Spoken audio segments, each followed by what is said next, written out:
Lo que se gasta en salud en Argentina no es poco. No es poco. ¿Cómo se utilizan los recursos y a dónde van a parar los recursos? Es otra cosa. Eso, y además vos pensás lo siguiente, nosotros tenemos una estructura que es así.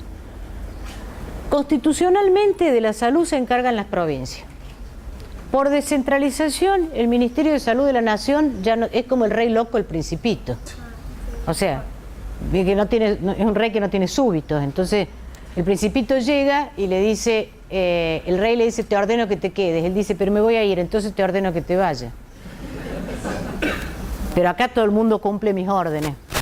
Entonces, por ejemplo, la ley de salud mental dice, cosa que me parece muy bien, que el 10% del presupuesto se destinará a salud mental. Ahora, después de eso, en cada provincia lo tiene que autorizar la legislatura de cada provincia, porque el presupuesto de cada provincia la maneja cada provincia.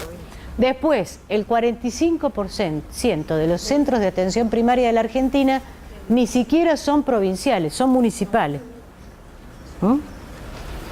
Y por ende, y como si fuera poco, la ley debe aplicarse, no es una ley para el sector estatal, es para los tres. Entonces ustedes piensen que la institución que financia la mayor cantidad de camas psiquiátricas del país, por fuera de las camas de las grandes colonias psiquiátricas, es el PAMI. El presupuesto de PAMI en salud mental debe ser mayor que el presupuesto de salud de la Dirección de Salud Mental. Que va al sector privado, todo eso. Todo eso deriva al sector privado porque en salud mental PAMI contrata las internaciones en el sector privado, ¿no? Súmenle, estamos hablando de PAMI, la mitad de esas internaciones son psicogeriátricas. Bueno, son psicogeriátricas. Y además vos tenés que pensar cómo haces una estructura para dar una respuesta asistencial en ese campo, porque todas esas instituciones, según la ley, se cierran en el 2020. Están como en periodo. Estamos en el horno. ¿Qué? Digo, PAMI está como Sí. haciendo todo un trabajo de... En el 2020 se tienen que cerrar ya todos los hospitales monovalentes. exigiendo hospital de día en todas. Tiene que haber hospital de día, casas albergues, toda la estructura que hay que montar. Ustedes me preguntan si esto es ejecutable o no. ¿Ejecutable o no? Y depende, como todo, depende de la correlación de fuerzas políticas. A mí me llama la atención porque la ley de salud mental ha tenido actores que se han opuesto firmemente a ella, pongan Facultad de Medicina de la UBA, pongan salud mental y bajen la resolución del Consejo Directivo de la Facultad de Medicina expidiéndose con respecto a la ley de salud mental y léanla. Y APSA, la Asociación Argentina de Psiquiatras, y sin embargo ahora han tenido un viraje porque, por ejemplo, ya están participando en el debate después de la reglamentación, con lo cual quiere decir que actores que estaban afuera de la ley, opuestos a la ley, han entrado ahora en el debate de la implementación. ¿Está claro? Esta es la complejidad. ¿Qué es lo que para mí tiene de novedoso la ley de salud mental, que sería larguísimo, y quiero terminar acá para que podamos charlar? Sería larguísimo explicarles los componentes de la reglamentación, pero yo creo que yo les mandé una bibliografía, y entre la bibliografía les mandé un PowerPoint que ha hecho Leonardo Gorbats, que aclara todos los componentes de la reglamentación de la ley, inclusive las entidades que hay que crear dentro del Estado. Una de las, para mí, de las cosas más novedosas de esta ley y su reglamentación es que de alguna manera descentra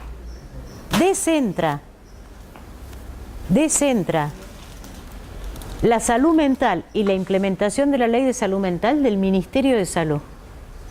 ¿Por qué? Porque aparecen otros ministerios que tienen funciones, inclusive en el órgano de regulación, inclusive en el órgano de contralor. Por ejemplo, derechos humanos, por ejemplo, el Ministerio Público de la Defensa. No el Ministerio de Defensa, Tiene que ver con la intersectorialidad Está claro. Cuando ustedes abren el PowerPoint de Leonardo Gorbats, lo primero que aparece es la intersectorialidad. Y una de las cosas que llama la atención es el papel que la Defensoría y la Secretaría de Derechos Humanos juega dentro, conjuntamente con Salud. Conjuntamente con Salud. Esta es la entrada de un... Lo otro, en los órganos de Contralor están contenidas representaciones de las organizaciones de la sociedad civil, de pacientes, usuarios, etcétera. O sea, plantea una estructura de funcionamiento donde los órganos principales de toma de decisiones son órganos de los cuales forman parte las organizaciones de la sociedad civil. Entonces, la estructura que aparece en la reglamentación como en la idea de implementación es una estructura muy interesante, se las aconsejo, sobre todo la parte intersectorial. Por ejemplo, ¿qué hace el Ministerio por qué el Ministerio del Interior tiene una función dentro de salud mental? Porque tiene que ocuparse del derecho a la identidad, no del derecho a la identidad como nos ocupamos en la Secretaría de Derechos Humanos, sino del derecho a tener documentación de identidad de los pacientes NN, que hasta ahora eran un problema de las trabajadoras sociales de los hospitales. ¿Está claro? Claro. Sí. Tiene que crear un departamento. O sea, hasta ahora, si un paciente era NN, que los hay, muchísimo, era un trabajo, era una gestión, casi les diría, personal, artesanal de las trabajadoras sociales del hospital, salir a gestionarle el documento al paciente, y lo siguen haciendo.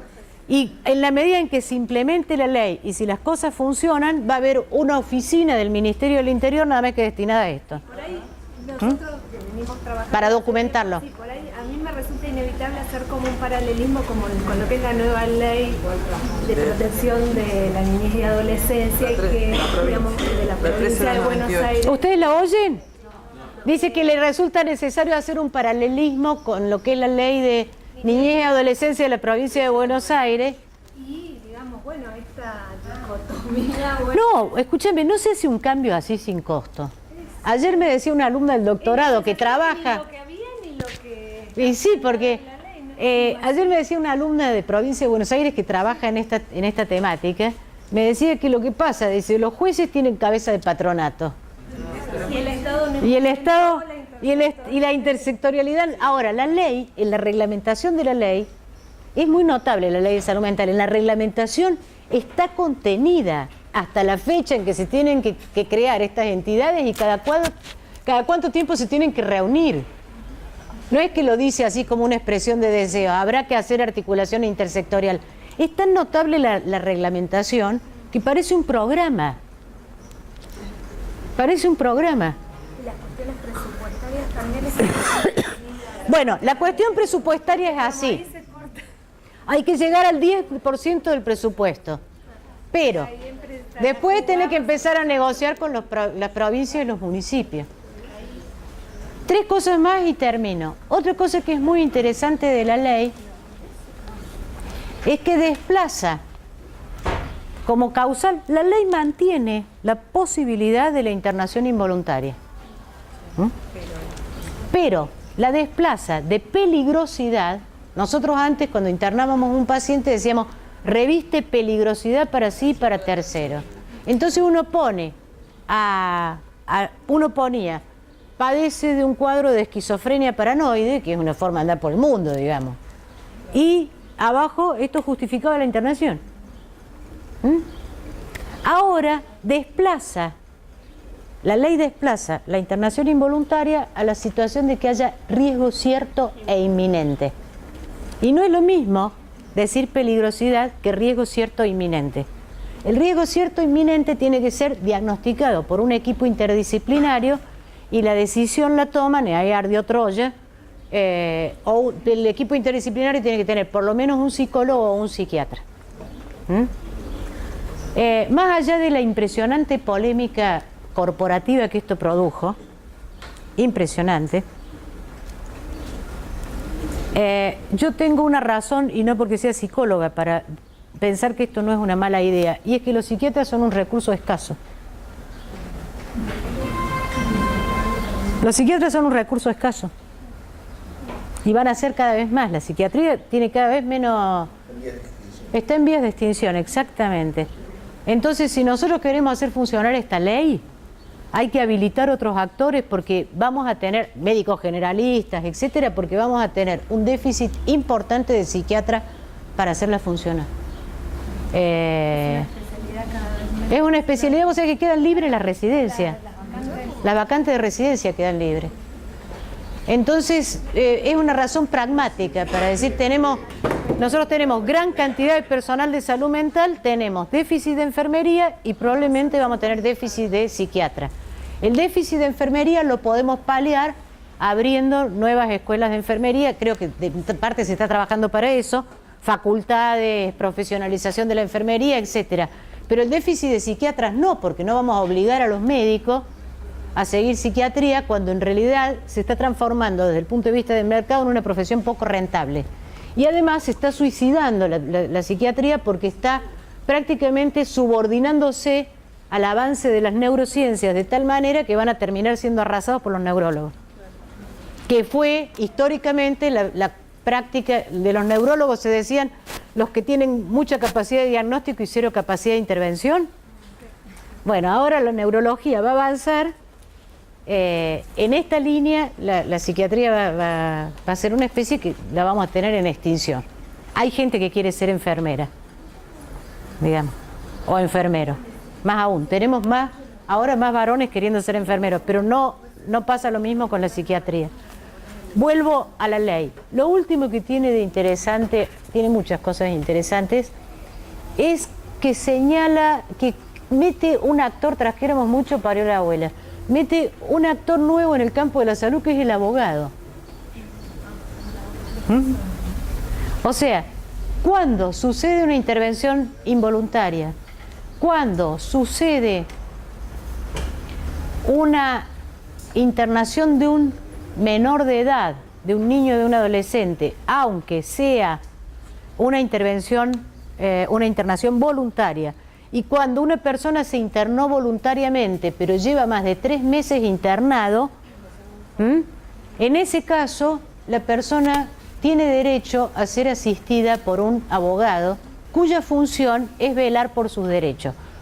Porque acá, además, se ha movido la función del juez.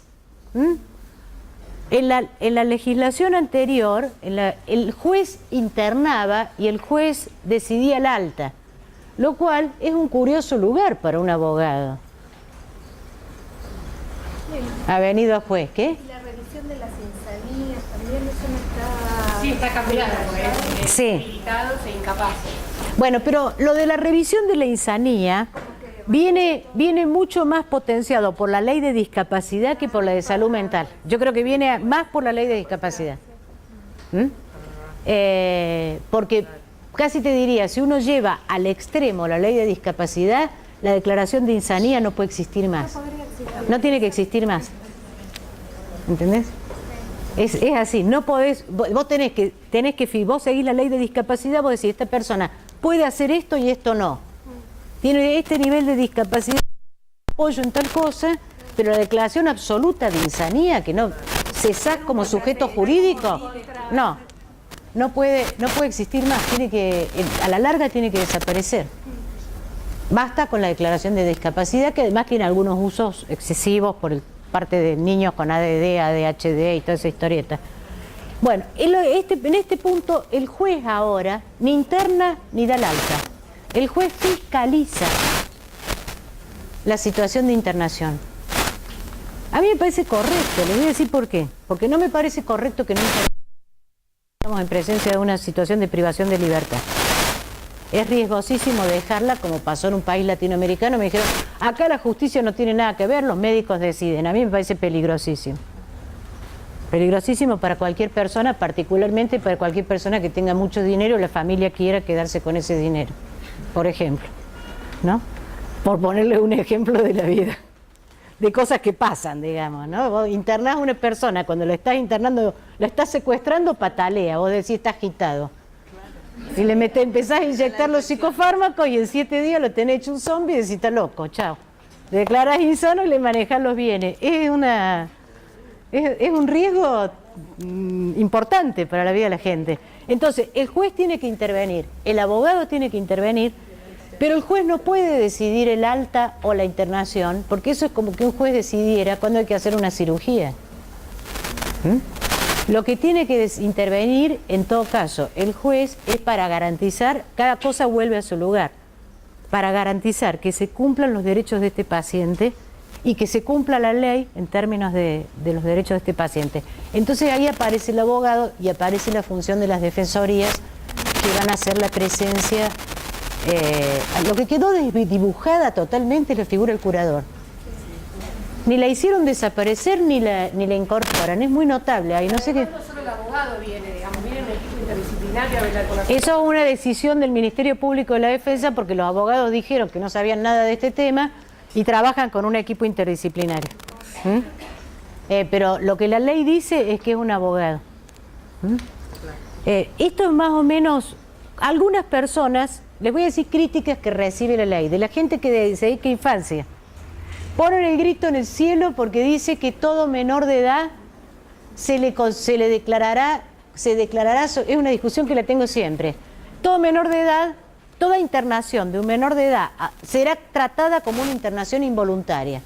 Entonces esto de la autonomía progresiva y qué sé yo, ¿por qué involuntaria? ¿Por qué los tratan? Eso es ley de patronato. No, les digo mi posición, respeto mucho la de los otros. Lo que único que están diciendo, lo que tratan de hacer es decir que si se trata de un menor de edad, está más protegido jurídicamente. Nada más. O sea, si el pibe se internó voluntariamente, viene el abogado y a la semana se quiere ir, se puede ir tranquilamente. ¿Es así o no es así? Es así. Es totalmente así. Y involuntarios por error. Claro. Voluntariamente por error. Ahora, si el pibe se internó voluntariamente, les explico una situación que la vi el otro día en la provincia de Buenos Aires. Se internó voluntariamente para tratarse una adicción en una de estas comunidades terapéuticas, que es abierta, o sea que él puede entrar y salir. Y entonces él viene y les dice que se va a ir porque se quiere suicidar y no quiere arruinar la comunidad matándose ahí adentro. Entonces, ¿qué hacen ahí? ¿Y qué es eso? Si el chico te dice que se va a ir para suicidarse, ¿qué? Riesgo cierto inminente. Automáticamente corresponde una internación involuntaria. Y si me lo preguntás a mí, además como psicoanalista, si se los vino a decir, es porque quiere que hagan eso. Claro. Ahora, si vos lo preguntás en la clínica, el muchacho puede abrir la puerta e irse, porque es de puertas abiertas. Ahora, no abre la puerta y se va. Va y le dice a la psicóloga que va a abrir la puerta y se va a ir para tirarse a las vías del tren. ¿Qué? Entonces, ¿qué es lo que tiene que hacer ella? Riesgo cierto e inminente. Y una internación voluntaria se transforma en una internación involuntaria. Entonces, a mí me parece muy interesante lo de la ley de salud mental, me parece muy interesante. Vamos a ver infinidad de problemas. Por ejemplo, hoy en el diario ya sale que una señora esquizofrénica no tratada mató a su vecina porque no sé qué historia. ¿Qué sé yo si es esquizofrénica? Yo te digo lo que ponen los diarios, ¿entendés? Entonces, la anestesista se pasó de opiácea, me parece, pero claro. Pero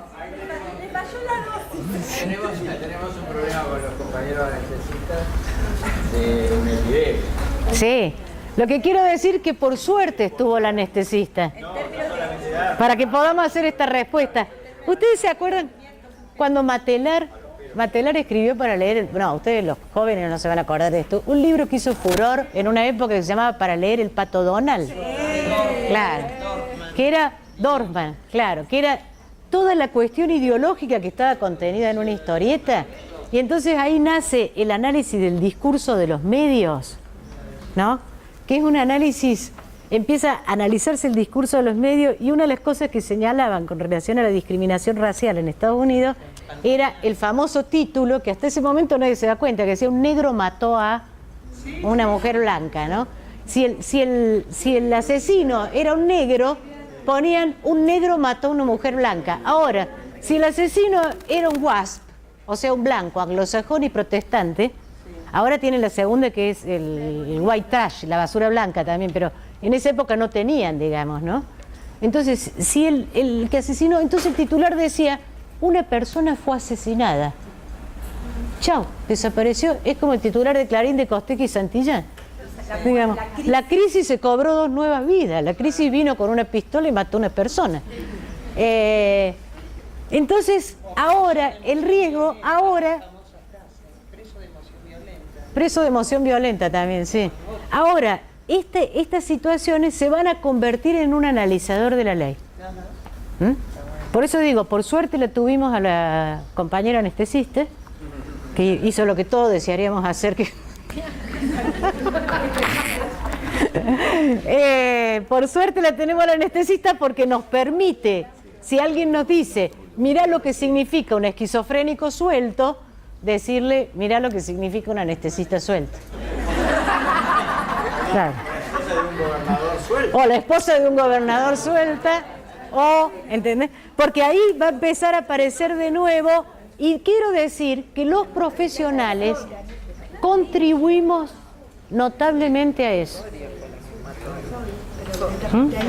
Yo tengo notas periodísticas de colegas míos, psicólogos y psicoanalistas, que por ejemplo, frente a un caso horroroso, la tengo, frente a un caso horroroso de una pareja en Córdoba que mató a un niño de 8 meses a golpes, entonces entrevistan a una persona, una colega conocida, y dice, una persona que hace eso está psicótica.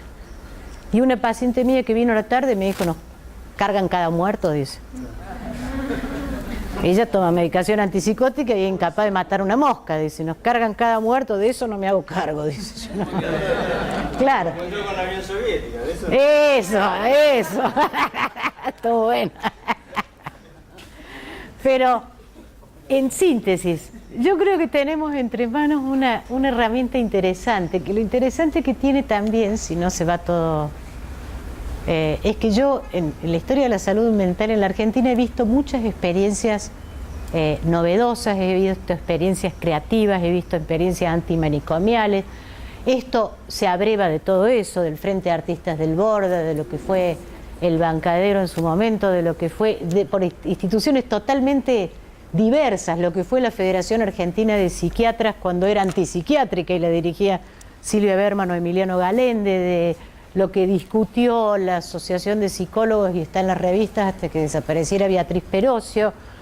En síntesis, lo que viene a confluir en esta ley es la particular forma en que siempre ha habido alguna voz en la Argentina cuestionando la situación asilar manicomial y siempre ha habido actores. Y también minoritariamente, por supuesto, pero dentro de la propia psiquiatría, digamos, pensando... Por eso acabo de decir, claro, por eso acabo de decir, mencionar la Federación Argentina de ¿qué? La Federación Argentina de Psiquiatras cuando era antipsiquiátrica, claro. Pero ahora también se constituyeron, ¿no? Como un grupo de apoyo a la ley. También, bueno, que no... Psiquiatras que apoyan la ley. A ver, yo nunca digo los psiquiatras tal cosa, ¿está claro? Porque los psiquiatras es un colectivo muy disímil y cuando yo he ido a los congresos de Mar del Plata de APSA, una cosa es escuchar a alguna gente que habla en la tribuna grande y otra cosa es escuchar a los residentes. Y las cosas que hacen, etcétera. Es muy distinta. O sea, es cuando uno dice la corporación. ¿Mm? Como te podría decir que hay corporaciones psicoanalíticas que son tan medicalizantes como la corporación de psiquiatras. Y que te cuestionan la ley porque te vienen a preguntar lo siguiente, la ley, ¿por qué no establece el psicoanálisis como, no menciona el psicoanálisis? ¿Ya lo escucharon? ¿Qué? La ley, ¿por qué no establece que la terapia tiene que ser psicoanalítica? Yo le voy a decir lo siguiente, estoy absolutamente en contra de todos los documentos de la Organización Mundial de la Salud y la OPS que te dicen terapia farmacológica y cognitivo-conductual. Y entonces homologan cognitivo-conductual a terapéutica. Pero yo no pondría ningún tipo de terapia específicamente ahí, mucho menos la psicoanalítica. Ahora voy a poner un ejemplo de por qué. Porque la ley misma establece que es el paciente el que decidirá la orientación terapéutica y que está en su derecho. Y entonces la jueza Iglesias, ex jueza Iglesias, porque se ha hecho cargo ahora del órgano de revisión, tranquilamente, aviniéndose a la ley, a un paciente declarado insano, lo autorizó a volver a su comunidad y tratarse no con psicoanálisis, no con cognitivo-conductual, y no con la terapia gestáltica, y no con la sistémica, sino con la propia de su comunidad. Y para serle franco, yo que trabajé, alguna vez tuve una paciente de lengua náhuatl, que hablaba español como segundo idioma, era salvadoreña, del FMLN, digamos, y el trabajo que hacen con los sueños, todos los días cuando se despiertan, nos deja en la calle a los psicoanalistas. O sea, una persona se despierta y lo primero que hace es media hora de trabajar sobre lo que soñó. Así, diario, ¿eh? Diario. Claro. Media hora de trabajar lo que soñó. Y esta señora que se fugó de una detención joven, una mujer joven, se fugó de una detención en un campo en El Salvador, se fugó porque una voz le dijo que se fuera. O sea, teóricamente fue una alucinación. Se despertó a la noche y sintió una voz que le decía, andate, camina por acá, andá por tal lado, seguí por allá, y es justo el camino y salvó la vida. Entonces, teóricamente tuvo un cuadro alucinatorio. Ahora, ¿cómo encuadramos dentro de esa cultura, dentro de una persona que habla esa lengua y que tiene ese trabajo con los sueños, esta voz que ella escuchó, que la guió para salir del lugar? Yo, antes de decir que eso fue un cuadro alucinatorio que indica, me callo la boca, porque de hecho, además, ella estaba ahí por ese cuadro alucinatorio, ¿está claro? Llegó acá por eso. Ahora, el punto de no especificar el tipo de tratamiento, para mí, cuando los psicoanalistas le insisten en que la ley es antipsicoanalítica porque no reconoce el psicoanálisis, se están confundiendo una teoría, a mi gusto, sumamente importante para pensar prácticas subjetivantes en el campo de la salud mental con sus corporaciones, que no es lo mismo. Bueno, vamos a dejar acá por si tenemos unos minutos para charlar.